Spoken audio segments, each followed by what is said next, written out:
Hello everyone and welcome to this week's VJOncology podcast. In this episode, we bring you key updates in genitourinary cancer from the 2026 ASCO annual meeting.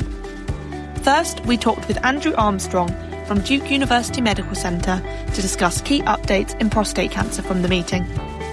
He explores the PROTEUS trial of apalutamide with androgen deprivation therapy, the TALAPRO-3 trial of talazoparib with ADT, the ADREAM trial of ADT interruption in patients responding to androgen receptor pathway inhibition, and a phase 1 trial of ABBV969, an antibody-drug conjugate targeting STEAP1 and PSMA.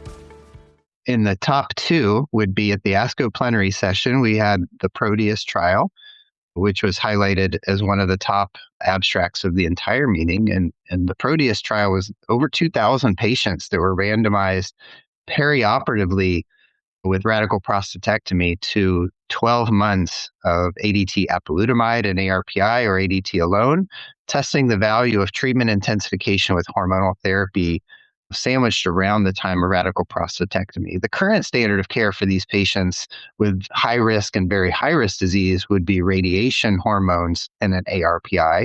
So this is kind of bringing the surgeon, the urologic oncologist, back into the mix and saying, can we give this in a neoadjuvant and adjuvant setting with or without adjuvant radiation and metastasis-directed therapy, pelvic radiation? And the answer is yes.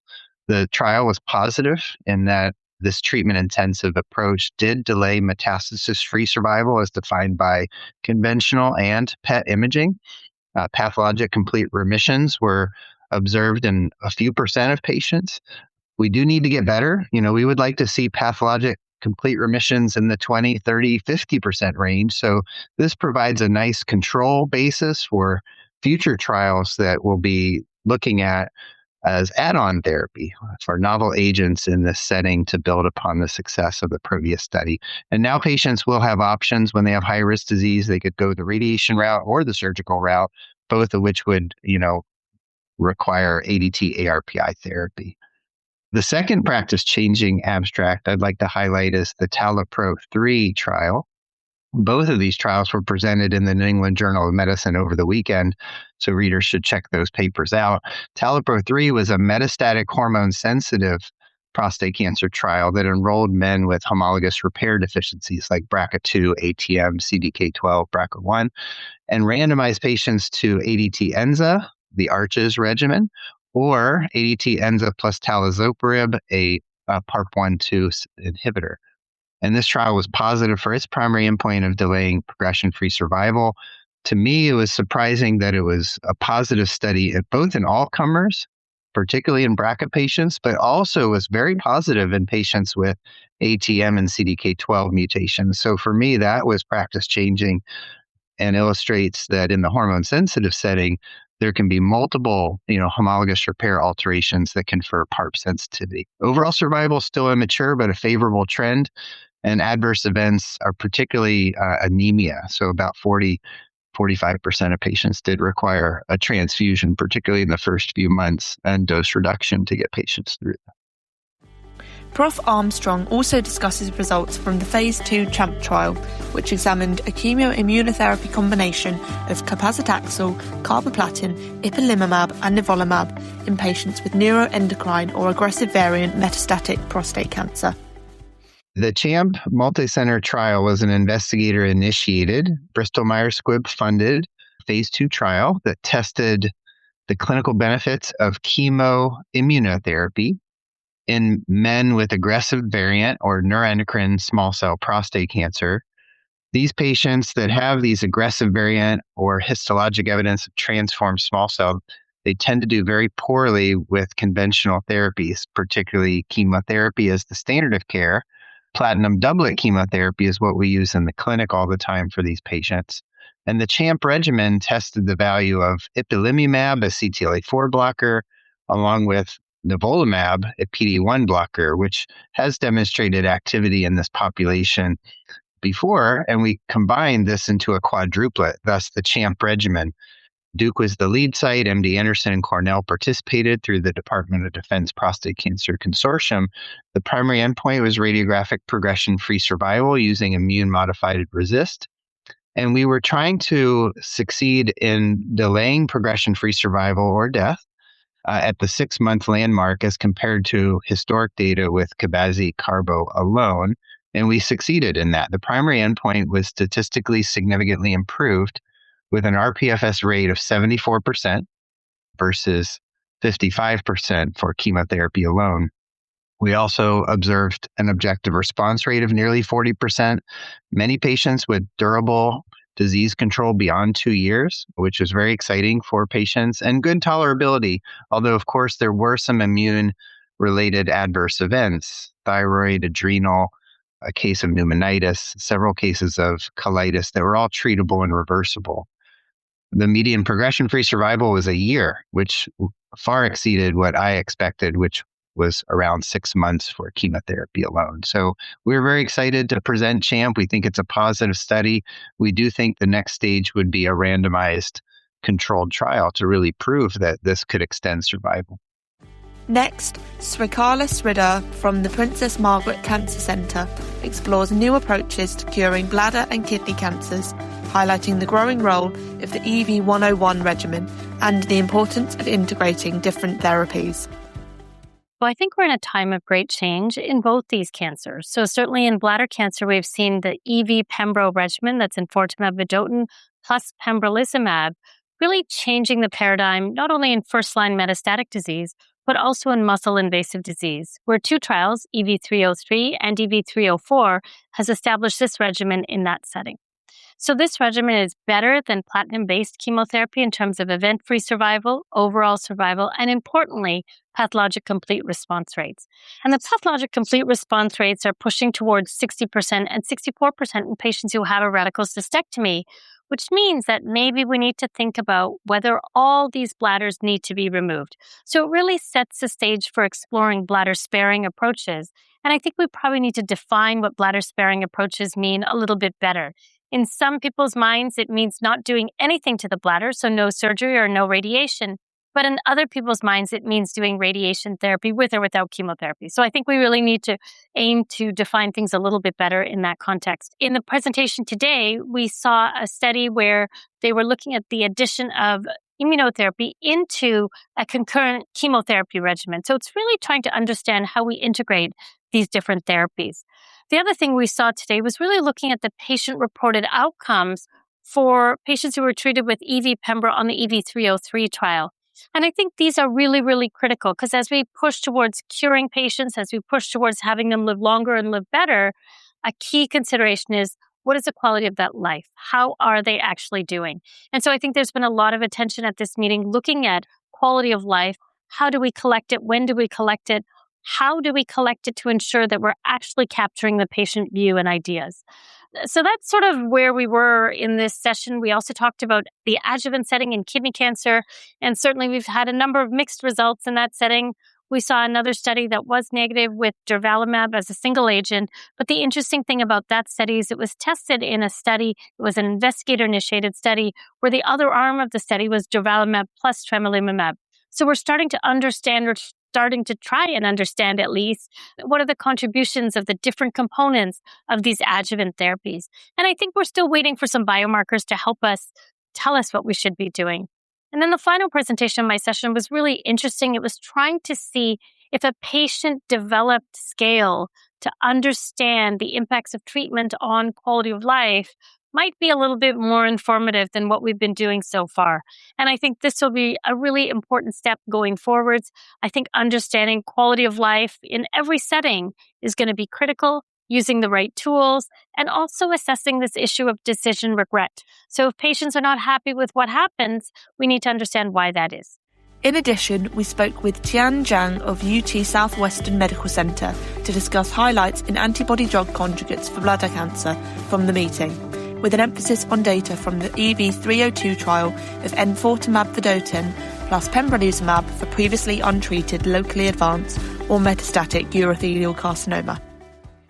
Sure. So as we know, the antibody drug conjugates are really transforming what we do in bladder cancer. In particular, there is a ADC called enfortumab vedotin, which is a Nectin-4 targeting antibody drug conjugate delivering a payload called monomethyl auristatin E, or MMAE. It's been combined with pembrolizumab in the frontline metastatic setting in a trial called EV302. And at this ASCO, we saw the 3.5-year follow-up of EV302. This was a frontline trial randomizing patients with metastatic urothelial cancer to either EV pembro or platinum-based chemotherapy. And what we see at 3.5 years is that 44% of patients treated with EV pembrolizumab are still alive. And indeed, if people have a complete response to enfortumab vedotin and pembrolizumab, 83% of those patients are still alive at 3.5 years. So this is really transformative in our bladder cancer space, where our patients really traditionally have very dismal outcomes. And so EV pembro certainly has made quite a difference for frontline metastatic bladder cancer. Dr. Zhang further explores the growing role of enfortumab vedotin plus pembrolizumab in muscle-invasive bladder cancer, highlighting results from the EV303 and EV304 trials. So there have been several perioperative trials that have been using enfortumab vedotin and pembrolizumab in bladder cancer. The first one that was reported at ESMO 2025, this was a trial called EV303 or Keynote 905. This trial enrolled patients with muscle-invasive bladder cancer who were ineligible for cisplatin, meaning they had peripheral neuropathy, decreased renal function, or hearing loss that made them ineligible, and either randomized them to enfortumab vedotin with pembrolizumab or cystectomy alone. And what they found was an important event-free survival difference of these patients at 2 years between the patients treated with EV pembro and those patients treated with cystectomy. Interestingly, there was a pathologic complete response of 57% in that patient population. Fast forward to GU ASCO this year, we saw also a perioperative trial called EV304 or Keynote B15 that was also read out and showed an improvement across cisplatin eligibility. So these were patients who were eligible for cisplatin. They were randomized to enfortumab vedotin and pembrolizumab versus a platinum-based chemotherapy. And what they showed was also an event-free survival difference in patients treated with enfortumab vedotin and pembrolizumab. There, too, we saw a pathologic complete response of about 56%. So having that very consistent pathologic CR rate shows us that EV pembrolizumab is a good option for across cisplatin eligibility for muscle-invasive bladder cancer. Now, the approval, at least in the U.S., is currently in the cisplatin ineligible patient population. We will likely see an expansion of that label now in the next few months, given the B15 results that we saw at GU ASCO this year. I think it's a really important time to think about any patient with muscle-invasive bladder cancer to consider using enfortumab vedotin and pembrolizumab, but also raises a lot of questions of who needs postoperative treatment. In these trials, they did have continuation of both enfortumab vedotin and pembrolizumab. We had a recent approval based on the IMvigor011 trial of ctDNA positive disease treated with atezolizumab. And so I do think that thinking about minimal residual disease, ctDNA positivity in bladder cancer is important. And when we're in the post-op setting, trying to find those patients at highest risk for disease recurrence in order to continue their ongoing treatment pressure. I think there will be some sequential approaches once patients then develop metastatic disease. Depending on timing of the development of metastatic disease, we may or may not want to re-challenge with AV pembrolizumab. If it's very close to the finish of their prior therapy, they might need to consider other options. Finally, Lucia Nappi from the University of British Columbia presents first interim analysis results from the SWOG S1823 trial, which evaluates the use of circulating microRNA 371A3P as a biomarker for tumour relapse in patients with early-stage active germ cell malignancy managed with active surveillance. Germ cell tumors patients are unique because they are very young. Indeed, germ cell tumors are the most common solid tumors in young men. And most of them are diagnosed with early stage disease because we don't have very good, reliable biomarker to predict relapse. Most of these patients are followed on active surveillance. The active surveillance is mainly based on cross-sectional imaging, mainly CT scans and serum tumor markers that have limited accuracy to detect early relapse. So CT scan and serum tumor markers have limited sensitivity and specificity, especially in early stage disease, and it's more so in seminoma than in non-seminoma. Moreover, we are exposing patients to the radiation from the CT scans when we use this kind of active surveillance tools. On the other hand, a biomarker like microRNA 371 is highly specific for non-seminoma and seminoma germ cell tumors. It is not expressed by teratoma, which is a subgroup of non-seminoma. And all the retrospective studies and few prospective studies have demonstrated a high accuracy to detect germ cell tumors. The first interim analysis I presented at ASCO 2026 in 224 patients, 69 relapses and 155 non-relapsing patients, have shown very high specificity, 94%, high negative predictive value, 90%, while the sensitivity was lower than specificity, but did increase with stage of the relapse.